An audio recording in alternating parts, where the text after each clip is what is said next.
Good morning students. Today we will continue our chapter. Our next topic is structure of a cell.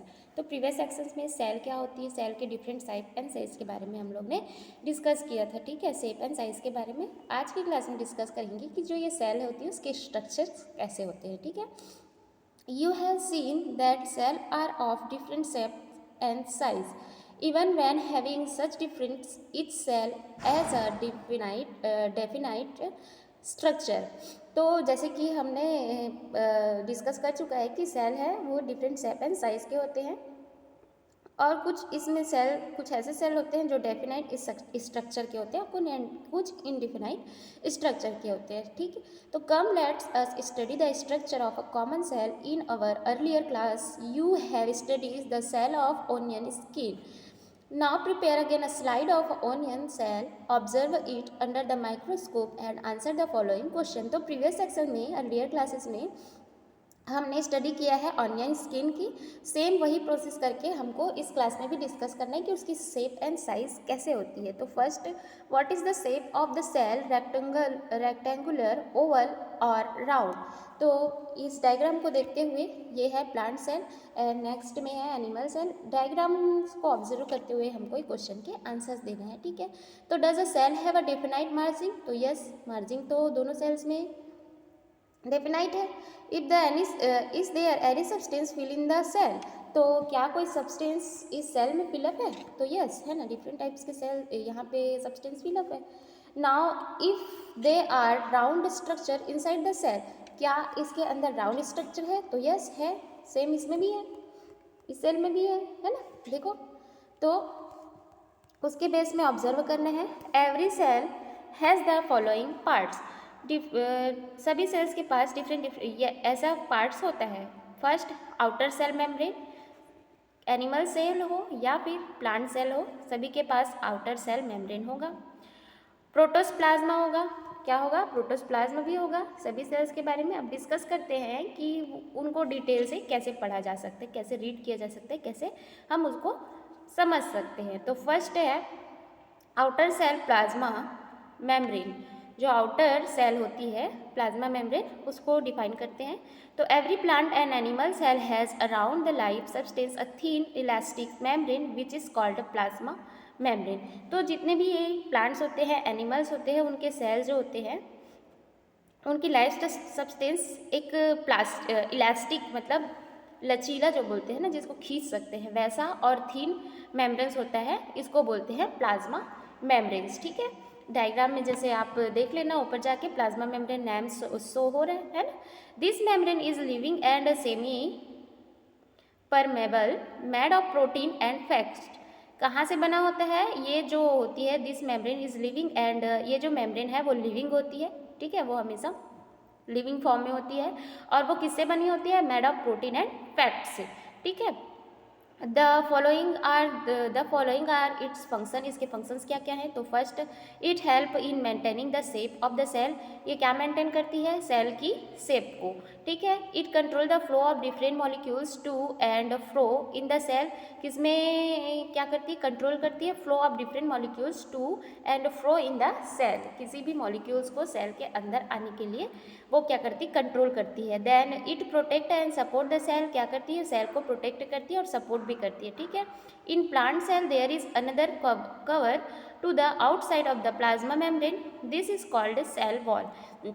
जो plant cell होती है, plant cell जो होती है उसमें वो जो मेम्ब्रेन्स होता है अभी जिसके बारे में हम लोग डिस्कस कर रहे हैं, उसको आउटसाइड से और एक सेल कवर करी रहती है ना प्लाज्मा मेम्ब्रेन्स को, और एक वो कवर करती है, इसको बोलते हैं, this is called cell wall. क्या बोलेंगे? Cell wall.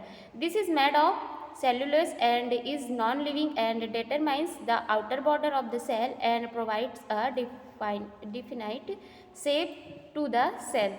तो ये जो होता है, जो सेल वॉल होता है, वो किससे बना होता है? सेल्यूलोज से। और इसको ये जो फंक्शन होती है वो नॉन लिविंग होती है। इसके जो प्लाज्मा मेम्ब्रेन्स होती है वो लिविंग होती है, और प्लाज्मा मेम्ब्रेन को जो प्रोटेक्ट करते रहता है ना सेल वॉल, वो नॉन लिविंग होता है। And determine the outer border of the cell and provide a definite shape to the cell. और ये क्या करती है? सेम प्लाज्मा मेम्ब्रेन को सेव करते रहती है और उसको प्रोवाइड करती है, और सेल को क्या करती है? शेप देती है, ठीक है। Then next topic protoplasm. Protoplasm क्या होता है? In every cell inside the plasma membrane this is a sticky fluid substance which is called protoplasm. तो जितने भी प्लाज्मा मेम्ब्रेन्स हैं उसके अंदर एक स्टिकी फ्लूइड सब्सटेंस होती है, चिपचिपा सब्सटेंस होता है, उसको बोला जाता है प्रोटोप्लाज्मा। और the cell organelles of the cell which perform the life process are found in the matter। ये जो होता है जो प्रोटोप्लाज्मा होता है, organelles of the which perform of life process, ये क्या करती है? जो सेल है उसकी लाइफ प्रोसेस को परफॉर्म करती है, ठीक है। This is way Huxley, a scientist, has called the protoplasma substance as the physical basis of life। ये क्या करती है? लाइफ प्रोसेस को डिफाइन करती है या फिर परफॉर्म करती है। तो जो साइंटिस्ट हस्कले थे उन्होंने इनको प्रोटोप्लाज्मा सब्सटेंस को फिजिकल बेसिस में इसको क्या कहा है? फिजिकल बेसिस ऑफ लाइफ का है, क्योंकि ये लाइफ प्रोसेस को क्या करती है? डिफाइन करती है या फिर परफॉर्म करती है। तो जो हस्कले साइंटिस्ट थे उन्होंने इसको फिजिकल बेसिस ऑफ लाइफ बोला है, ठीक है। और उसको 2 पार्ट्स में डिवाइड किया है। Protoplasm can be divided into 2, cytoplasm and nucleus. 2 parts में डिवाइड किया है, कैप्टोप्लाज्म एंड न्यूक्लियस। तो क्या होता है cytoplasm? The part of protoplasm which lies in between the cell membrane and the nucleus is called cytoplasm. कहाँ पे? तो डायग्राम को देखने में आपको क्लियर हो जाएगा कि जो प्रोटोप्लाज्म होती है वो कहाँ पे होती है, जो कैप्टोप्लाज्म होती है वो कहाँ पे होती है? तो प्रोटोप्लाज्म एंड सेल जो मेम्ब्रेन देखो प्रोटोप्लाज्म की वो वाली पार्ट जो सेल मेम्ब्रेन्स एंड न्यूक्लियस के बीच में रहता है ना, उसको बोलते हैं कैप्टोप्लाज्म, ठीक। ये हम किसके बारे में डिस्कस कर रहे हैं? प्रोटोप्लाज्म के पूरे फंक्शंस के बारे में डिस्कस कर रहे हैं। तो द पार्ट ऑफ प्रोटोप्लाज्म, ऐसा पार्ट प्रोटोप्लाज्म का ऐसा पार्ट जो सेल मेम्ब्रेन एंड न्यूक्लियस के बीच में रहता है उसको बोलते हैं कैप्टोप्लाज्म, ठीक है। This has minerals, salt, water, carbohydrates, protein and fat in it. यहाँ पे क्या होती है? कैप्टोप्लाज्म में क्या क्या होता है? मिनरल्स होता है, सॉल्ट होता है, वाटर होता है, कार्बोहाइड्रेट्स एंड प्रोटीन होते हैं, ठीक है।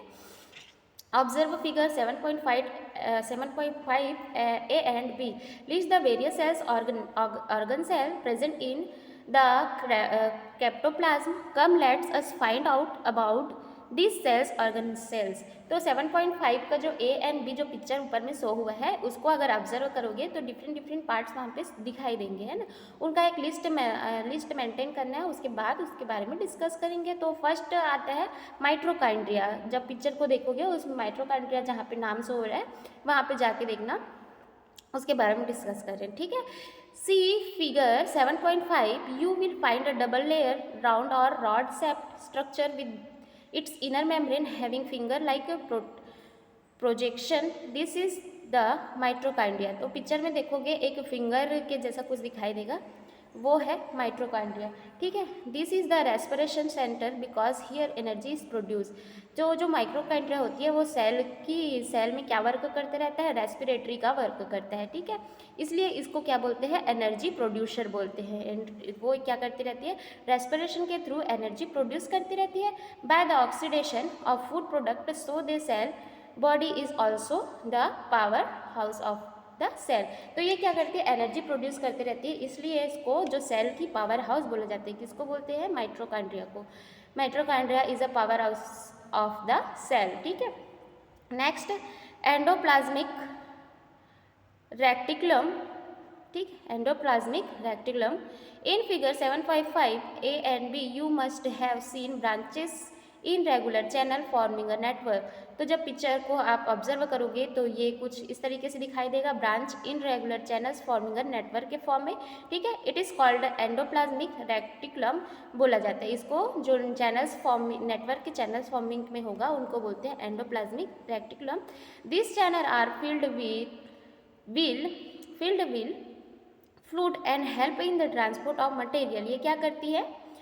मटेरियल्स के ट्रांसपोर्ट में हेल्प करती है। And it also provide mechanical support of the body. और क्या करती है? मैकेनिकल सपोर्ट करती है बॉडी का, ठीक है। ह्यूमन बॉडी का, ह्यूमन का हो गया, एनिमल का हो गया, ठीक है। Then next ribosome.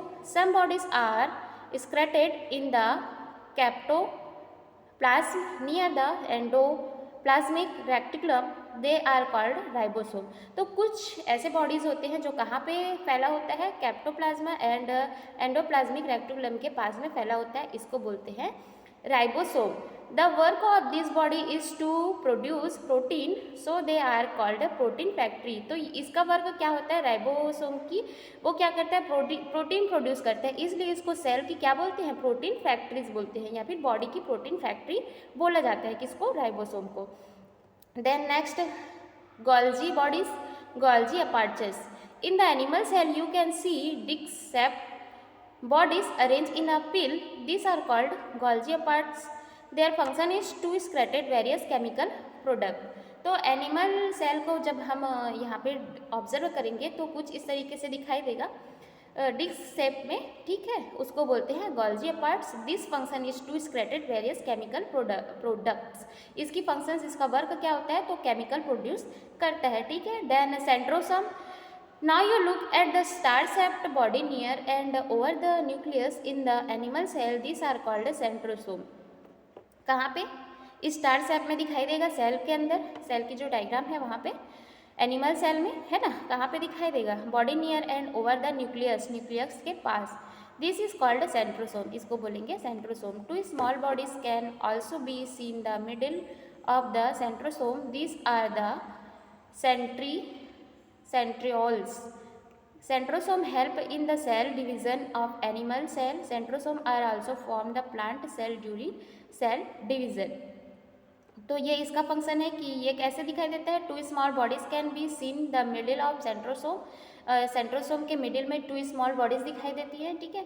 This is called centrioles, क्या बोलते हैं इसको, सेंट्रोसोम के अंदर टू बॉडीज दिखाई देगा उसको सेंट्रिओल्स। एंड सेंट्रोसोम जो होता है वो किस में हेल्प करता है, तो cell division of animal cell, animal cell के डिवीजन में, सेल के डिवीजन में हेल्प करता है ना। एनिमल सेल में डिफरेंट टाइप्स के सेल्स वर्क करते रहते हैं, तो उसके डिवीजन में सेंट्रोसोम वर्क करता है, ठीक है। Now thanks for listening and आगे का चैप्टर हम नेक्स्ट क्लास में डिस्कस करेंगे, ठीक है।